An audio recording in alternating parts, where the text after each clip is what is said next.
Hello मित्रांनो, आज आपण बघणार आहे इंटरमिजिएटसाठी स्टील लाईफ, वस्तुचित्र आणि मेमरी ड्रॉइंग म्हणजे स्मरणचित्र. तर हे चित्र कसे काढले पाहिजे हे आपण आज बघणार आहे, जेणेकरून तुम्हाला ए ग्रेड मिळेल. तर मित्रांनो, या ठिकाणी मी काही चित्र काढून ठेवलेले आहे, ते तुम्हाला मी दाखवतो. समजा जर टमाटा आला तर तो टमाटा कशा पद्धतीचा दिसला पाहिजे, तर त्याचं शेडिंग कसं असलं पाहिजे. तर या ठिकाणी मी तुम्हाला या ठिकाणी टमाटा दाखवतोय. हे ऑइल पेस्टलमध्ये केलेलं काम आहे. ऑइल पेस्टलमध्ये मी हे टमाटा या ठिकाणी रंगवलेला आहे आणि त्याचं कसं ग्रेडेशन, शेडिंग कसं असलं पाहिजे हे या ठिकाणी आपण बघू शकता. तसंच गंगाफळ, जर गंगाफळची फोड जर असेल तर त्याचं चित्रण कसं केलं पाहिजे हे या ठिकाणी आपण बघू शकतो. हे वॉटर कलरमध्ये केलं आहे. तर मित्रांनो, पपई आणि दुधी भोपळा हा पण या ठिकाणी मी रंगवून दाखवलेला आहे. तर मित्रांनो, याची शेडिंग कशी असली पाहिजे, याचे कलर टोन कसे असले पाहिजे या ठिकाणी आपण बघू शकता. जर तुम्हाला इंटरमिजिएटसाठी ए ग्रेड पाहिजे असेल तर मित्रांनो, या ठिकाणी मी काही चित्र रंगवून दाखवलेले आहेत. तर मित्रांनो, या ठिकाणी सगळ्यात पहिले आपण तुमची परीक्षा चालू होते आहे. इंटरमिजिएट एक्झाम 2025साठी तुम्हाला खूप खूप शुभेच्छा. बेस्ट ऑफ लक. तर मित्रांनो, या ठिकाणी आपण वांग बघतोय. तर वांग मी दोन पद्धतीत केलेलं आहे. हे जे आहे ऑइल पेस्टलमध्ये केलेलं आहे आणि हे पेन्सिल कलरमध्ये केलेलं आहे. तर मित्रांनो, आपण सगळे माध्यमं यूज केलेले आहेत. जे तुम्हाला चांगले वाटतील त्या माध्यमांमध्ये तुम्ही चित्र रंगवू शकता. मित्रांनो, या ठिकाणी पण मी वांग रंगवून दाखवलेलं आहे. हे वॉटर कलरमध्ये केलेलं आहे. तर वॉटर कलरमध्ये कशा पद्धतीने म्हणजे ट्यूब कलरमध्ये, तर हे कशा पद्धतीने रंगवलं जातं याचा पूर्ण व्हिडिओ मी टाकलेला आहे. मागे जे चित्र केले आहे त्याचे पण व्हिडिओ आहेत. जर तुम्हाला आवश्यकता वाटली तर जरूर तुम्ही जाऊन बघू शकता. या ठिकाणी नारळ बनवून दाखवलेला आहे.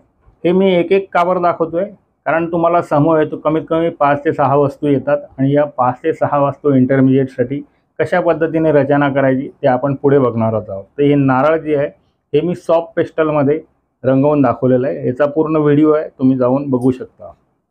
तर मित्रांनो, इंटरमिजिएटला तुम्हाला जर ए ग्रेड मिळवायची असेल तर कशा पद्धतीचं वर्क असलं पाहिजे हे या ठिकाणी. तर या ठिकाणी मी फक्त बादली करून दाखवली आहे. तर ही बादली पोस्टर कलरमध्ये केलेली आहे, ज्याला ओपेक कलर म्हणतात. अशा कलरमध्ये ही बादली मी इथे रंगवून दाखवलेली आहे. तर मध्ये मी एक व्हिडिओ टाकला होता ए ग्रेडसाठी तुम्हाला काय करायला पाहिजे. तर ज्या मानवनिर्मित वस्तू आहे त्याच्यावर तुम्ही नक्की टेक्स्चर घेतलं पाहिजे. जसं की बादली आहे किंवा डस्टबिन आहे किंवा मग्गा आहे किंवा कापड आहे. तर या ज्या वस्तू असतील तर ह्याच्यावर तुम्ही टेक्स्चर जरूर घ्या, जेणेकरून तुम्हाला ए ग्रेड मिळेल. इंटरमिजिएटच्या विद्यार्थ्यांना ए ग्रेड मिळवणं फार जरुरी आहे, कारण त्याचे मार्क्स तुमचे 10वीच्या परीक्षेसाठी मार्क्स पकडले जातात. पुढे आयुष्यात ही परीक्षा खूप महत्त्वाची आहे. खूप ठिकाणी याचे सर्टिफिकेट्स कामात येतात. तर मित्रांनो, नेक्स्ट जो आहे तर या ठिकाणी मी एक ग्रुप करून दाखवला होता. हा एलिमेंटरीसाठी आहे, पण तुम्ही बघू शकता हे वॉटर कलरमध्ये केलेलं आहे, हे पेन्सिल कलरमध्ये आणि हे ऑइल पेस्टलमध्ये इथे वर्क केलेलं आहे. तर मित्रांनो, अशा पद्धतीचं वर्क तुमचं असलं पाहिजे. हे जे वर्क आहे हे खास इंटरमिजिएटच्या विद्यार्थ्यांना, दुधी भोपळा जो आहे तो कशा पद्धतीचा आहे, ग्लास आहे, त्याच्यामध्ये पाणी भरलेलं आहे, मग्गा आहे आणि बादली आहे, याच्यावर आपण टेक्स्चर घेऊ शकतो. किंवा कापडावर टेक्स्चर किंवा बादली किंवा मग्गा, हा जो मग आहे त्याच्यावर टेक्स्चर आणि बादलीवर टेक्स्चर आपण घेऊ शकतो. बॅकग्राऊंडला पण आपण टेक्स्चर घेऊ शकतो. तर मित्रांनो, या ठिकाणी आता मेमरी ड्रॉइंगचा विषय मी तुम्हाला सांगतोय की एका दुकानामध्ये काही बाया कपडे खरेदी करायला गेला आहे. तर क्लॉथ स्टोअर्स हे आहे. तर अशा पद्धतीचं पर्स्पेक्टिव्ह दिसलं पाहिजे, पर्स्पेक्शन दिसलं पाहिजे. कलर कॉम्बिनेशन्स तुम्ही बघू शकता. तर हा पतंग उडवणारा मुलगा या ठिकाणी मी दाखवला आहे. एक मुलगी आहे, एक मुलगा आहे आणि हा एक आहे. तर अशा पद्धतीचं रचना तुम्ही करू शकता. हे पण पतंग उडवणारे, एलिमेंटरीला पतंग उडवण्याचा विषय आलेला होता. तर कशा पद्धतीने तुम्ही केलेलं आहे हे जरूर मला कमेंट्समध्ये कळू शकता. तर मित्रांनो, या ठिकाणी मी हे बास्केटबॉल खेळणारे मुलं, इथे 4 मुलं आहेत. तर कलर कॉम्बिनेशन कसं, या ठिकाणी ब्ल्यू शर्ट घेतलेलं आहे, तर या ठिकाणी पण ब्ल्यू त्याचा टी शर्ट घेतलेला आहे आणि इथे पिंक आहे, इकडे पिंक आहे, येलो पॅन्ट, ऑरेंज. तर मित्रांनो, अशा पद्धतीचं कलर बॅलन्स तुम्हाला हे करता यायला पाहिजे. इथे रंगपंचमी इथे दाखवलेलं आहे, कलर फेस्टिवल रंगपंचमी. तसंच त्या ठिकाणी गणपती उत्सव हा दाखवलेला आहे. तर गणपती उत्सवाचं पण तुम्हाला चित्र येऊ शकतं.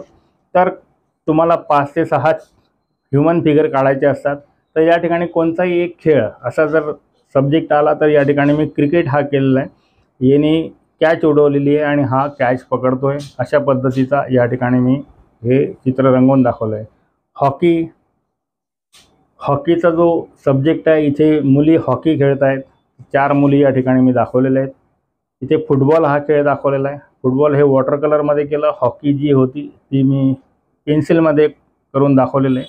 तर या ठिकाणी बघा आपल्याला इथे टेक्स्चर दिसतंय घेतलेलं, या ठिकाणी टेक्स्चर आहे, याच्यावर पण टेक्स्चर आहे आणि याच्यावर पण। तर मित्रांनो, मेमरी ड्रॉइंग असेल तर नक्की तुम्ही त्यांचे ड्रेसेसवर टेक्स्चर घ्या। सगळ्याच ड्रेसवर घ्यायची गरज नाही, एक 2-3 मेन ज्या फिगर्स आहेत त्याच्यावर तुम्ही टेक्स्चर घेऊ शकता।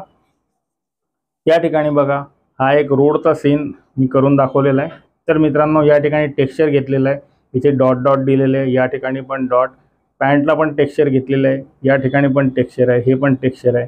तर अशा पद्धतीचं आपण टेक्स्चर जे आहे या बाईच्या साडीवर पण इथे टेक्स्चर घेतलेलं आहे। तर मित्रांनो, टेक्स्चर घेतल्यामुळे काय होतं की तुमच्या ग्रेडमध्ये खूप जास्त फरक पडतो आणि तुम्हाला ए ग्रेड नक्की मिळू शकतो। तर या ठिकाणी पण बघा हिचं लायनिंगचं टेक्स्चर आहे, याचं पण लायनिंगचं घेतलेलं आहे आणि या ठिकाणी एक लेडीज आहे, याच्या साडीवर पण मी डॉटचं टेक्स्चर घेतलेलं आहे। मित्रांनो, मेमरी ड्रॉइंगमध्ये जास्तीत जास्त फिगर्स काढल्या पाहिजे। या ठिकाणी एक चार्ट भंडारचा सीन मी दाखवला आहे। तर कुठेतरी आपल्याला नेचरशी रिलेटेड अशा काही गोष्टी आपण टाकू शकतो, जसं की झाडं आहेत किंवा मग आता या ठिकाणी मी कुत्रा टाकलेला आहे। तर कुत्रा हा जो आहे, कुत्रं जे आहे हे इथे गॅप भरण्यासाठी मी केलेलं आहे, त्याच्यामुळे एक बॅलन्स निर्माण होतो। कलर बॅलन्स आणि प्रपोर्शन्स फिगरच्या या खूप महत्त्वाच्या आहेत। फ्रंट असलेले फिगर मोठ्या आणि दूर असलेल्या फिगर छोट्या छोट्या होत जातात, हे लक्षात ठेवायचं आहे। मित्रांनो, हा जो विषय आहे हा पूर्ण व्हिडिओ मी टाकलेला आहे, ह्याचा सब्जी मंडी हा विषय या ठिकाणी मी इथे करून दाखवलेला आहे। तर मित्रांनो, जर तुम्हाला ए ग्रेड मिळवायची असेल तर तुम्हाला टेक्स्चर घेणं महत्त्वाचं आहे। जसे की या ठिकाणी ड्रेसवर मी एक वेगळं टेक्स्चर घेतलेलं आहे, या माणसाच्या शर्टवर वेगळं टेक्स्चर आहे, हिच्या ओढणीवर टेक्स्चर आहे। तर अशा पद्धतीचं आपण टेक्स्चर जरूर घेतलं पाहिजे। तर एलिमेंटरी, इंटरमिजिएट, एलिमेंटरीच्या परीक्षा आज संपून जातील, इंटरमिजिएटची परीक्षा आहे। तर इंटरमिजिएटच्या मुलांसाठी हा खूप महत्त्वाचा व्हिडिओ या ठिकाणी मी टाकतो आहे। तर मित्रांनो, इंटरमिजिएटला ए ग्रेड मिळवायचं असेल तर काय काय केलं पाहिजे, तर फिगरचं बॅलन्स इथे बघितला पाहिजे आणि स्टील लाईफ असेल तर मोठे चित्र काढायचे, छोटे चित्र काढून चालणार नाही, त्याला मार्क्स मिळत नाहीत। तर मित्रांनो, मेमरी ड्रॉइंग असेल तर तुम्हाला 5 किंवा 6 चित्र काढायचे असतील तर त्या ठिकाणी 1-2 चित्र फिगर्स जे आहे त्या जास्त काढा। बॅकग्राऊंड तुम्हाला व्यवस्थित दाखवायचं आहे, कलर बॅलन्स बघायचं आहे। जसं की या ठिकाणी बघा हा येलो मी घेतलेला आहे, तर या ठिकाणी येलो कलर मी यूज केलेला आहे। तर इथे पण ऑरेंज आहे, हिच्या जो सलवार आहे तिच्यामध्ये पण ऑरेंज घेतलेला आहे, इथे पिंक आहे तर या ठिकाणी पण पिंक आहे, इथे पण पिंक आहे।